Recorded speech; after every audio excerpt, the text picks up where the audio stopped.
할렐루야. 네, 이 자리에 오신 성도 여러분들을 사랑하고 축복합니다. 오늘은 다니엘 8장 19절부터 26절까지의 말씀으로 다니엘 뻔뻔함과 속임수를 분별하는 지혜라는 제목으로 은혜를 깨닫고자 합니다. 오늘의 본문은 다니엘 8장 환상의 해설 단락입니다.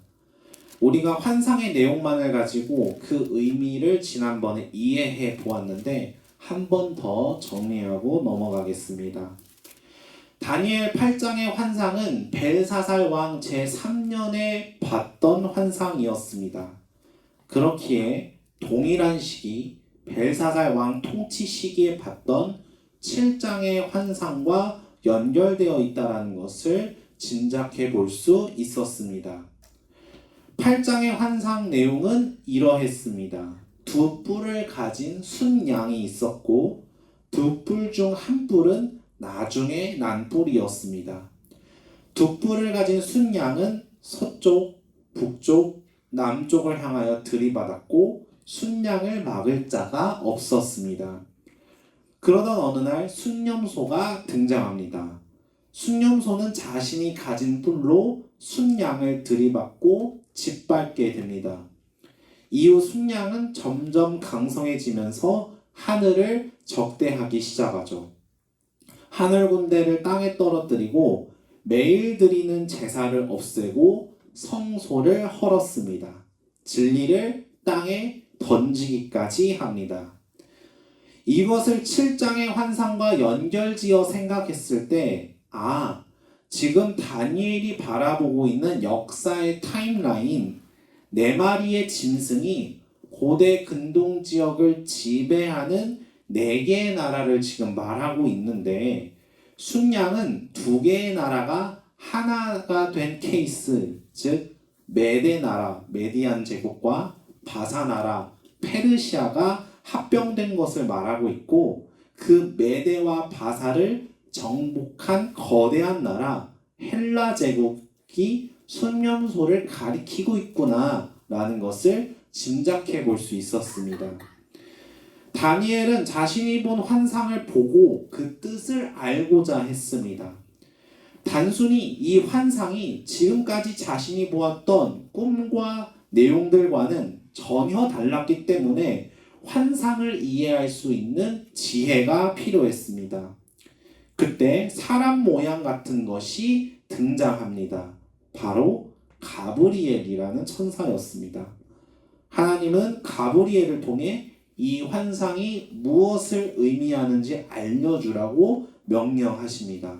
그리하여 오늘의 본문 단락은 우리가 환상을 보고 짐작했던 내용들이 구체적으로 확인이 되고 있습니다. 가장 먼저 다니엘이 처음 본 환상 속 짐승들을 직접적으로 해설합니다. 20절을 보니까 두 뿔을 가진 순양은 메데와 바사 나라였고 21절에서 순양을 짓밟은 순염소는 헬라 제국임을 확인해 볼 수 있습니다. 중요한 것은 환상에서 주로 이야기했던 내용, 순념소의 큰 뿔이 헬라 제국의 큰 뿔이 꺾이고 현저한 뿔 4개가 났는데 그 뿔 4개 중에 한 뿔에서 작은 뿔이 났다라는 8절과 9절의 해설입니다. 우리 22절 이하의 말씀을 함께 읽겠습니다. 이 뿔이 꺾이고 그 대신에 네 뿔이 났은즉 그 나라 가운데에서 네 나라가 일어나되 그의 권세만 못하리라. 이 네 나라 마지막 때에 반역자들이 가득할 즈음에 한 왕이 일어나리니 그 얼굴은 뻔뻔하며 속임수에 능하며 권세가 강할 것이나 자기의 힘으로 말미암은 것이 아니며 그가 장차 놀랍게 파괴 행위를 하고 자의로 행하며 형통하며 강한 자들과 거룩한 백성을 멸하리라. 모든 해설 부분의 정보들을 주석하기에는 적절하지 않은 듯해서 간단하게만 정리하면서 넘어가 보겠습니다. 지금 순염소 헬라 제국에게 큰 뿔이 있었습니다. 다니엘 7장에서 확인했지만 이 뿔의 의미는 권력, 힘, 통치자, 왕의 의미를 가지고 있었죠. 숭념소가 헬라 제국이라고 풀이를 했으니 그 거대한 나라의 숭념소가 헬라 제국에 해당이 되면 그 숭념소에 난 뿔은 왕이겠구나, 통치자겠구나 라고 우리가 생각해 볼 수 있습니다. 그런데 그냥 뿔이 아니라 큰 뿔이라고 했으니 헬라 제국의 최전성기, 헬라 제국을 처음 세웠던 왕이었던 알렉산더 대왕을 가리키는 것 같아요. 그런데 알렉산더 대왕이 요절을 합니다. 젊은 나이에 죽게 돼요. 문제는 자기 후계자를 선택을 해야 되는데, 자신의 아들로 후계자를 세워야 되는데 아들이 아직 엄마 뱃속에 있었어요. 그래서 다른 후계자를 세워야 됐습니다. 그래서 유언으로 후계자가 될 사람을 이야기하는데 가장 강한 자가 후계자다라고 수많은 장군들 앞에서 이야기를 합니다. 그래서 거대한 헬라 제국에서 큰 전쟁들이 여러 개가 나기 시작하는데 크게 4명의 장군에 의해서 나라가 분열이 됩니다. 카산드로스, 안티오고노스, 프톨레마이오스, 셀류코스. 여기다 전부 다 기억할 필요는 없으세요. 다니엘의 관심은 헬라 제국의 지배 역사가 어떻게 진행되느냐가 아니라 하나님의 백성을 박해하는 왕이 있었고 그 왕의 통치가 어떠한지를 알아야 한다의 방점이 찍혀 있어요. 4개의 나라로 쪼개진 다음에 이 4개의 나라가 전쟁을 합니다. 그렇게 돼서 이 전쟁 이후에 3개의 나라로 다시 정리가 되기 시작합니다. 우리가 주목해야 할 것은 바로 여기 셀류코스입니다. 셀류코스. 왜냐하면 이때 당시 이스라엘 지역, 유대 지역을 지배했던 나라가 셀류코스였기 때문입니다. 이 셀류코스 왕조가 가장 넓은 지역을 통치하고 있죠. 넓은 지역을 통치하면서 국력이 점점 강성해지고 있었습니다. 그런데 유독 나라가 통치하는 중에 자신들의 말을 유독 안 따르고 거부하는 민족들이 있었습니다. 바로 유대인들이었어요. 우리나라가 점점 강성해지고 위대해지고 있기 때문에 이 나라의 법을 따라야 한다. 왕의 말에 무조건 복종해라 말을 하는데 안 따르는 거예요. 왜 그랬던 걸까? 헬라 제국은 헬레니즘 문화라는 문화 사조를 추구했습니다. 인간의 몸을, 남성의 신체를 다 드러내서 인체의 아름다움을 보여주는 게 당연한 덕목이었고 수많은 신들을 만들면서 그 신들을 믿고 따르는 것을 부추겼어요. 올림푸스 12신 아마 아실 겁니다. 뭐 제우스 신 이런 신들. 더 나아가 돼지 같은 짐승들을 먹는 문화들을 막 퍼뜨렸어요. 이게 맞다고 선전하는 거예요. 이걸 바라보는 유대인들의 마음은 어떠했을까? 하나님의 말씀은 이것들이 잘못되었다고 분명히 말하고 있습니다. 고대 그리스 체육관에는 나체로 자기 몸을 과시하면서 운동을 해야 하는데 하나님의 율법에서는 그게 잘못되었다고 말하고 있어요. 정말 많은 그리스 신들의 조각상들을 도시 곳곳에 두면서 이 신들을 섬겨야 된다, 이 신들에게 절해라 말하는데 하나님께서는 나 외에 다른 신을 두지 말라라고 말씀을 하셨어요. 더욱이 부정한 짐승을 먹는 것은 유대인들에게 있어서 결코 있을 수 없는 일이었죠. 그래서 유대인들은 셀류코스 왕조의 이러한 문화적인 정책을 거부하고 따르지 않습니다. 이것에 분노해서 강제적으로 정책을 시행하는 왕이 등장해요. 바로 안티오쿠스 에피파네스라는 왕입니다. 이름은 그렇게 구체적으로 모르셔도 될 것 같습니다. 제가 외경을 하나 가져왔는데 말씀 같이 읽어보겠습니다. 시작. 왕은 또 사신들을 예루살렘과 유다의 여러 도시에 보내어 다음과 같은 칙령을 내렸다. 유다인들은 이교도의 관습을 따를 것, 성소 안에서 번제를 드리거나 희생제물을 드리거나 따위에 예식을 하지 말 것, 안식일과 기타 축제일을 지키지 말 것, 성소와 성직자들을 모독할 것, 이교의 제단과 성전과 신당을 세울 것, 돼지와 부정한 동물들을 희생 제물로 잡아 바칠 것, 사내 아이들에게 할례를 주지 말 것, 온갖 종류의 음란과 모독의 행위로 스스로 더럽힐 것, 이렇게 하여 율법을 저버리고 모든 규칙을 바꿀 것, 이 명령을 따르지 않는 자는 사형에 처한다. 대한성서공회에서 제공하는 성경 본문 중에 우리에게 익히 알려져 있는 건 개역성경, 개역개정성경, 새번역성경, 그리고 최근에 나온 새한글 성경이 있는데, 공동번역성경도 대한성서공회에서 정식으로 출판하는 성경 중 하나입니다. 이 성경은 천주교와 개신교가 함께 번역한 성경인데요. 개신교에서는 외경으로 취급하지만 천주교에서는 정경으로 취급하고 있는 성경인데, 그 성경까지 모두 함께 번역해서 출판한 성경입니다. 마카베오상, 마카베오하라는 책은 다니엘 7장부터 12장까지 이야기를 매우 구체적으로 역사로 풀어내는 성경입니다. 아무튼간 마카베오 말씀을 보게 되면 안티오쿠스 에피파네스라는 왕이 당시 이스라엘 지역을 치리할 때에 강압적인 정책을 시행했다고 이야기하고 있어요. 유대인들이 헬라 제국의 법, 에피파네스 왕의 말을 따르지 않으면 사형에 처할 거다라고 하는 거죠. 사형의 내용으로는 구체적으로 불태워서 죽이거나 사자굴에 집어넣어서 죽이거나, 익숙하시죠? 잔인한 방식으로 사형시킬 것이다 선언을 합니다.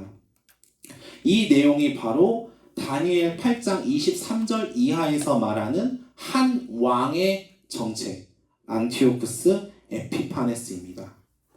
이러한 배경을 가지고 우리가 다시금 다니엘 8장의 환상을 읽으면 안티오쿠스 에피파네스라는 악한 왕이 했던 행동들을 짐작할 수 있어요. 율법 책들을 모두 압수해서 불태우고, 하나님을 예배하는 예루살렘 성전 가운데 제우스 그리스 신상을 세우고 절하라고 강요를 합니다. 더 나아가 아예 예배를 드리지 못하게 성전을 막아서는 그런 모습들까지 보여주죠. 그래서 23절에서 성경은 에피파네스 왕을 뻔뻔하며 속임수에 능하다라고 평가합니다. 왜 뻔뻔하고 속임수에 능하다고 평가를 했을까? 세상의 이야기들이 그렇다라는 거예요. 이렇게 해야 잘 살고, 이렇게 해야 행복하고, 이렇게 해야 인생이 핀다 막 이야기를 하는데, 하나님의 시선에서는 그게 아니라는 거예요. 하나님의 말씀을 받아여 사는 것이 이 나라에서 잘 사는 방식이라고 100번 1000번 이야기하지만, 하나님의 말씀을 어기는 거라면 결국은 틀렸다라는 거예요. 거짓말이죠. 그러나 세상은 끊임없이 이야기를 합니다. 소위 가스라이팅을 하는 거예요. 분명히 틀렸다고 성경에서 나와 있는데 계속 이게 맞다고 이야기를 계속하는 거죠. 뻔뻔한 거죠. 속이는 거죠.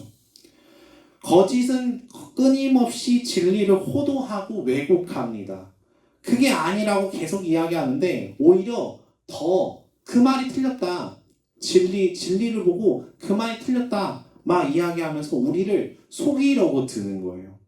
그래서 성경이 가장 악한 것으로 규정하고 있는 영이 거짓의 영이라고 말씀하신 건지도 모르겠습니다. 미움의 영, 분노의 영, 질투의 영, 이런 표현은 성경에서 나오지 않는데 유일하게 나오는 영의 이름으로 성경에서 이야기하는 게 거짓의 영이죠. 속임수, 뻔뻔함은 영적인 문제라는 거예요. 하나님의 영을 무너뜨리는 악한 계략이라는 거죠. 이 뻔뻔함과 속임수는 당시 안티오쿠스 에피파네스가 치리하던 때의 상황만 적용되는 것은 아닌 것 같습니다. 오늘날에도 여전히 뻔뻔함과 속임수, 거짓의 영은 알게 모르게 우리의 일상 속에 스며들어서 진리를 무너뜨리려고 하고 있어요. 그때 우리는 다니엘 8장에서 주는 교훈과 통찰, 지혜를 깨달아야 합니다. 우리 26절 말씀을 함께 읽겠습니다. 이미 말한 바 주야에 대한 환상은 확실하니 너는 그 환상을 간직하라. 이는 여러 날 후의 일임이라 하더라. 하나님은 다니엘에게 이 환상풀이를 간직하라라고 말씀하십니다. 에피파네스란 악한 왕이 보여주는 선전과 형통함, 정책들과 박해들은 속임수이고 뻔뻔한 것이라고 평가하시는 명확한 하나님의 말씀을 간직하라는 거예요. 속임수의 시대 속에서 이것을 분별하고 믿음을 지키는 일은 오직 하나님의 말씀을 기준으로 삼을 때 가능하다라는 말씀인 거죠. 말씀만이 기준이라는 거예요. 말씀이 사라지면 분별력이 사라진다라는 이야기입니다. 말씀이 붙들려 있지 않으면 세상이 몰고 가는 담론에 휩쓸려서 뉴스에서 이렇다던데, TV에서 이렇다던데, 유튜브에서 이렇게 이야기하는데 거기에 매몰된다라는 거예요. 사람의 말에 자꾸 딸려 들어간다는 거죠. 거짓은 언제나 상황을 말하지만 말씀은 언제나 하나님은 누구신가를 말하고 있습니다. 상황은 변하고 막 흔들리지만 하나님은 변하지 않기 때문에 오직 말씀만이 속임수를 꿰뚫을 수 있는 기준이 될 수 있다는 거예요. 믿음의 사람들은 영적인 분별력을 가지고 세상을 살아가야 하는데 그 기준은 오직 하나님의 말씀이다라고 우리에게 전해주고 있다는 거죠. 하나님이 진짜 원하시는 것이 무엇인가? 속임수와 뻔뻔함으로 가득 찬 세상을 바라보고 이것이 거짓의 영이구나라는 것을 분별하고 거기에 휩쓸리지 않는 말씀의 기준이 서야 하는 것, 그것이 하나님이 원하시는 것이 아닌가라는 것을 말씀을 통해 깨닫게 됩니다. 그 지혜를 알고 지혜를 가지고 살아가는 것이 속임수의 시대를 살아가는 우리들의 모습이 되어야 하겠습니다. 사랑하는 성도 여러분, 지금도 세상은 끊임없이 우리에게 속삭이고 있습니다. 그것이 옳다고, 그것이 정상이라고, 그것이 행복이라고.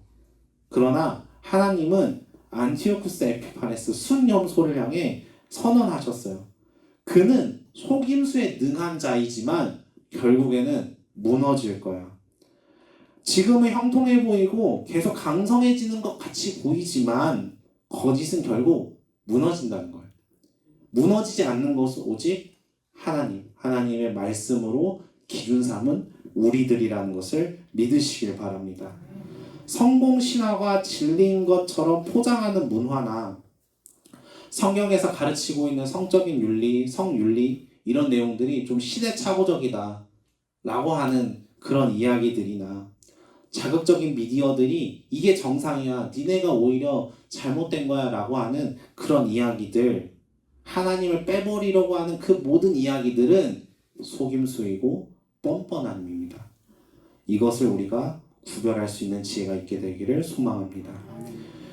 오늘 말씀을 붙들고 하나님의 말씀을 우리가 시대의 기준점으로 삼는 믿음과 결단이 있게 되기를 소망합니다. 변하지 않는 하나님의 말씀을 인생의 척도로 삼아서 세상의 것들을 구별할 수 있는 저와 여러분이 되시기를 주님의 이름으로 축복합니다.